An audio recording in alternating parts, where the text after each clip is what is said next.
Wood hot tubs. Are they one of the greatest ideas I've ever had? Or are they not a good idea at all? Let's talk about it. I built this thing about 6 months ago now. It's been empty for a couple months, so hasn't been constantly underwater, but we will fill it up today. But basically, if you want to go watch the video on how I made it, I'll link it up above. But it's a bunch of walls that are framed up with some shiplap siding. That's all tongue and groove and glued together. And then kind of making it all waterproof is like, I don't even know, 7 or 8 buckets of Flex Seal. And then lots of silicone caulking. So the question is it waterproof? Does it leak? Does it hold up over time? Is it easy to heat? Is it easy to keep clean? And I'm hoping to answer all those questions today. Starting with the one I did not suspect to be the hardest thing, which is actually making it a hot tub, making it hot. I started with just this coil and it wasn't enough. It would just kind of get the top layer hot. And then I went to this idea where basically off of the pump, we have this gas tank that fills with water and gets heated by the fire, which definitely helped a lot. The biggest issue with this was trying to make connections to it that were waterproof. So you can see this one's still in good shape, and I chipped all that off down here, but there's just not a great way to make something waterproof and fireproof at the same time. Stop. That was me a week ago. I actually used my brain and thought about it, and the best way to make something waterproof and fireproof is to weld. So I got a steel pipe, welded it to this gas tank,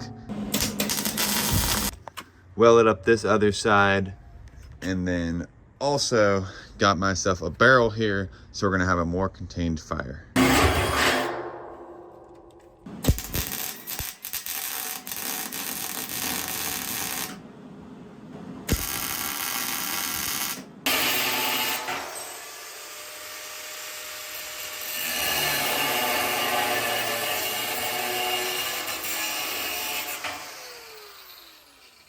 Now I have to drill a hole so this thing will be able to come through the side of the tank here.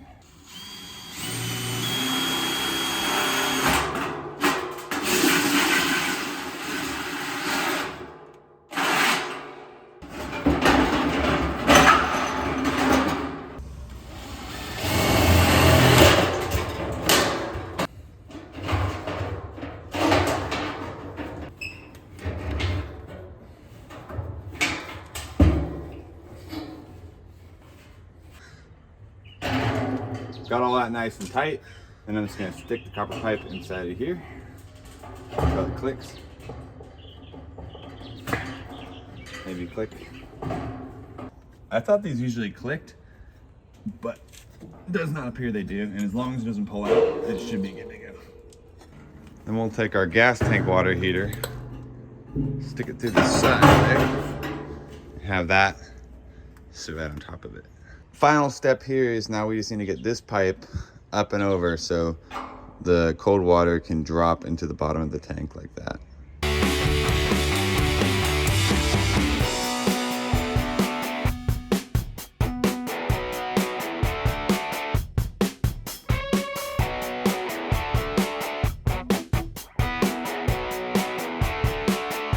Got everything hooked up pump-wise and heat system-wise, and then I just started putting some of these cedar wood planks across because that is going to act as my cover. So let's add water, and then we can talk a little bit more about things like, does it leak?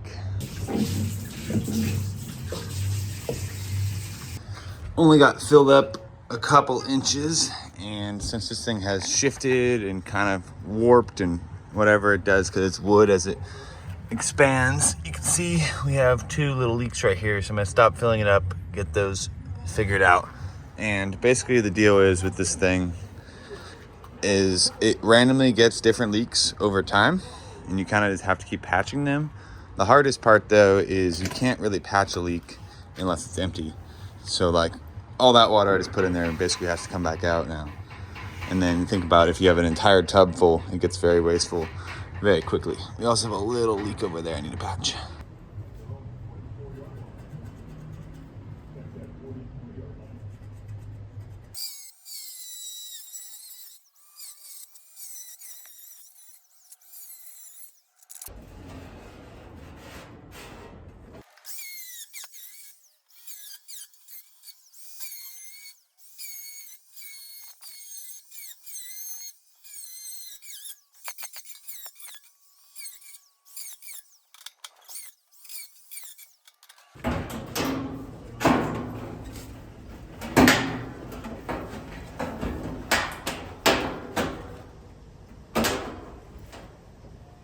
The only thing I overlooked now is where I put the firewood in at. So I think I'm gonna make a little door down here so you can get the wood in there.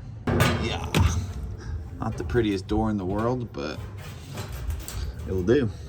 Now that we have the whole heating situation hopefully all the way figured out, the next biggest struggle is making this thing waterproof. So it looks pretty bad in here, I'm not gonna lie. And the biggest tip I have for someone who's trying to do this is there's no need to do tongue and groove boards like this and then seal every single joint when you can do something like this base where it's all one contiguous piece. So I think the biggest point of advice for doing something like this is minimize the amount of joints you have, because the less joints you have, the less you have to waterproof. So I would just do sheets all the way around, and obviously plywood wouldn't look great, but maybe some sort of fancy decking material that's all one piece would work better. But since I'm in the tub I'm in the boat I'm in, I am gonna take some Flex Seal and go all the way around the bottom here, just because you can see some of this is cracked when it dried out over summer, which is not great.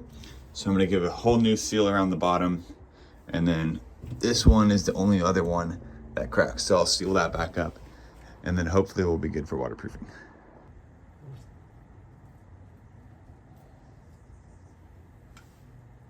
The next day. Okay, let's fill her up.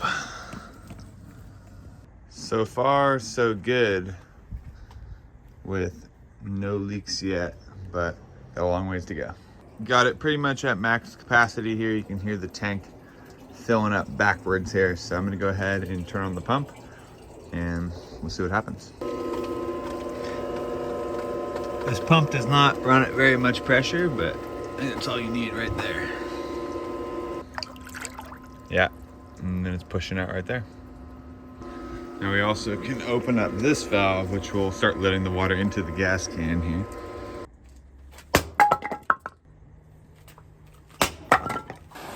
Make way, make way.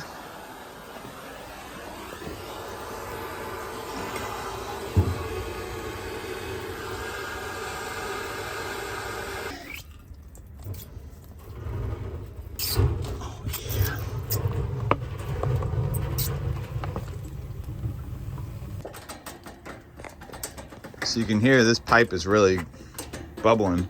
So let's go ahead and turn on the pump and we'll get some water flowing to the tank and hopefully we should be eating. A little update about maybe hour and a half in is the fire was way too small in there. I wasn't able to get the logs in, so we went ahead and took off the top. And it is like a raging house fire in there. And the water coming out of the silver pipe right now is probably like 120 degrees and has a good flow rate. So this is gonna be ready in probably under an hour and a half, I'd say. And we had one major oopsie. Basically, the rebar fell out and the tank dropped down into the fire a little bit, spilling the water. But in order to fix it, I shut off the pump. And when I shut off the pump, and then I bumped into the PVC pipe, so basically the water was keeping the PVC pipe from melting. And then I shut it off, and then I bumped into it and it bent and melted, and now it's frozen back in that position. Not the world's biggest deal, but definitely does not look as legit now.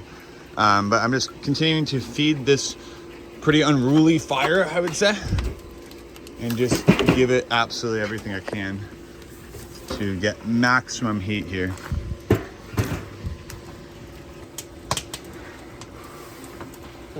Oh, look at that. All right, time to get in.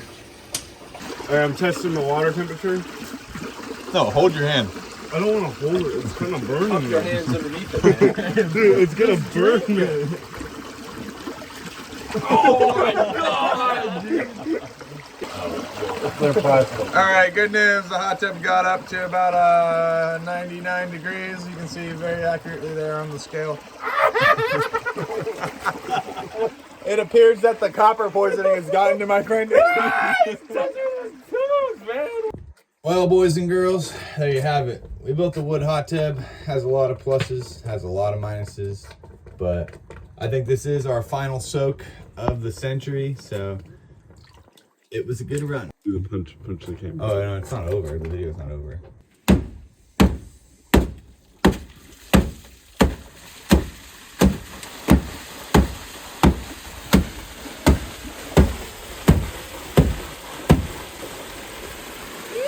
Sure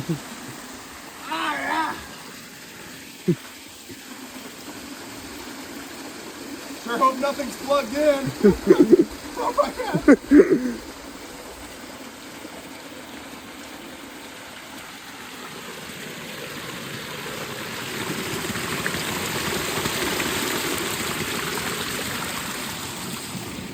Oh, there's a lot more. Hey neighbor, there's a little bit of a flood situation. What is going on out here? The yard's flooding. Safety first.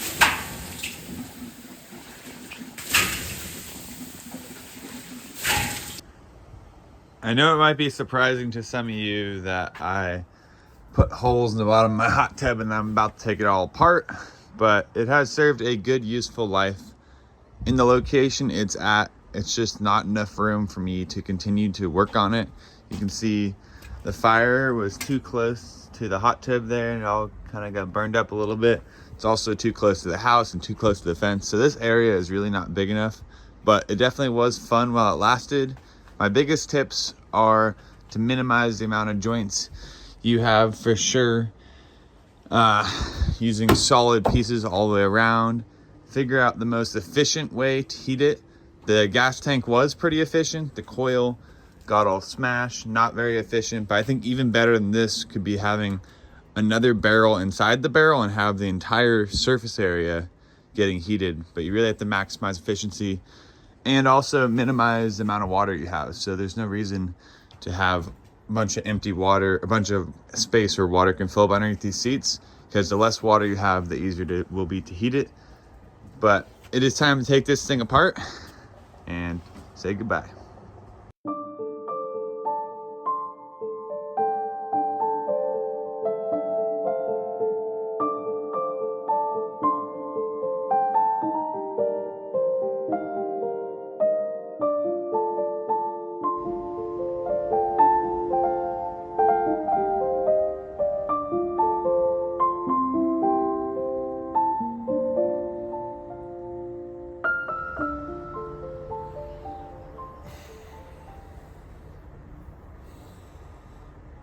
What in the world?